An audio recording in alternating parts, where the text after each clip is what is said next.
2026 সালে ইলেকশন নামে পশ্চিমবাংলায় যে বিগ বস খেলাটা হতে চলেছে তার একটা কাঁচা স্ক্রিপ্ট আপনাদেরকে শোনাতে এলাম। এই শোয়ের যে হেড বিগ বস অর্থাৎ আমাদের মোদিজি বুঝে গেছে যে এসআইআর করে বাংলাতে জেতা যাবে না। সেই জন্য সে কী করলো, সে নিজের একটা পুরাতন ঘুঁটি হুমায়ুন কবির, যিনি আগে বিজেপিতে ছিলেন, তাকে বললেন, বাবু তুমি যাও গিয়ে একটা মসজিদ বানানোর প্রকল্প শুরু করো, যার নামটা বাবরের নামে রাখবে। এবার এটা নিয়ে হুলুস তুলুস পড়ে গেল। যতক্ষণ এটা প্রাইভেট ছিল ঠিক ছিল, বাট এটাকে কী করা হলো, পাবলিক করা হলো এবং পাবলিকের ইমোশনেতে জোড়া হলো। খুব ভালো কথা। এবারে যখন এই কেসটা হলো তখন বিগ বসের যে হোস্ট আছেন সলমান খান, অর্থাৎ আমাদের চিফ মিনিস্টার মমতা ব্যানার্জি, তিনি বললেন, না না না, তুমি শুধু বিগ বসের কথা শুনলে চলবে না, তুমি আমার কথা শুনছো না, আমি তোমাকে বরখাস্ত করলাম। তো সলমান খান বার করে দিল হুমায়ুন কবিরকে। ভালো কথা। যখনই হুমায়ুন কবিরকে বার করে দেওয়া হলো তখন বিগ বস দেখলেন যে না, খেলাটা তো ঠিক জমছে না, তো কী করা যায়, তো 5 লক্ষ কণ্ঠে গীতা পাঠ করা কলকাতাতে। তো উনি বাবা বাগেশ্বর ধামকে ডাকলেন, ডেকে 5 লক্ষ কণ্ঠে গীতা পাঠ করালেন।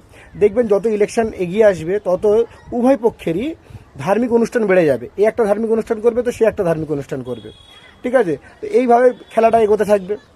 ঝগড়া ঝামেলার মধ্যে দিয়ে সাম্প্রদায়িকতার বীজ পুঁতে দেবে এবং এই সাম্প্রদায়িকতার বীজের মধ্যে দিয়েই বিজেপি হয়তো প্রথমবারের মতো পশ্চিমবাংলায় ক্ষমতায় আসবে।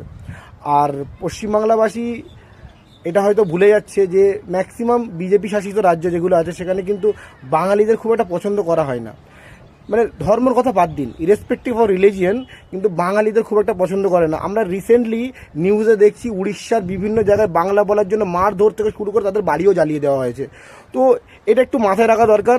আর যেদিন গীতা পাঠ হলো সেদিন ময়দানে একজন প্যাটিস বিক্রেতা, সে কিন্তু ডেইলি ময়দানে প্যাটিসই বিক্রি করে, তো প্যাটিস বিক্রেতাকে খুব মারধর করা হয়, তার সমস্ত প্যাটিস ফেলে দেওয়া হয়, কারণ সে চিকেন প্যাটিস বিক্রি করছিল। এবং এরকম একটা জায়গায় সে কী করে মাংস বিক্রি করছে সেই জন্য তার উপরে কিন্তু খুব অত্যাচার হয়েছে, সেটা আমরা নিউজে দেখেছি। তো আমি পশ্চিমবাংলাবাসীর কাছে একটাই কথা বলতে চাই যে ভোটে যেই জিতুক সবার উপরে কিন্তু জনসাধারণ, এটা যেন যে সরকারই আসুক তাকে বুঝিয়ে দেওয়া হয় যে মানুষ সবার উপরে মানুষ সত্য, তাহার উপরে নাই। তুমি এসে ধর্মের রাজনীতি করে আর এখানে টাকা পয়সা লুট করে বেরিয়ে যাবে, এটা হবে না। বাংলায় কাজ চাই, বাংলা উন্নয়ন চাই, বাংলায় জব চাই, বাংলার ইনফ্রাস্ট্রাকচার চাই, ডেভেলপমেন্ট চাই। এই জিনিসটা প্রথমে মানুষকে বুঝতে হবে, তারপরে মানুষ যেন সরকারকে ভালো করে বুঝিয়ে দেয়। আমরা দেখে ভোট দিই, আমরা জানি না, আমি নিজে বুঝতে পারি না যে একটা রোড নেই, একটা ড্রেন নেই, একটা ভালো রাস্তায় লাইট নেই। উমেন সেফটির কথা তো ফেলেই দিলাম, পাবলিক ট্রান্সপোর্টের কথা আর কি বলবো। ব্যাঙ্গালোরের মতো সিটি যেখানে ম্যাক্সিমাম বাস সরকারি, সেখানে পশ্চিমবাংলায় ম্যাক্সিমাম বাস বেসরকারি।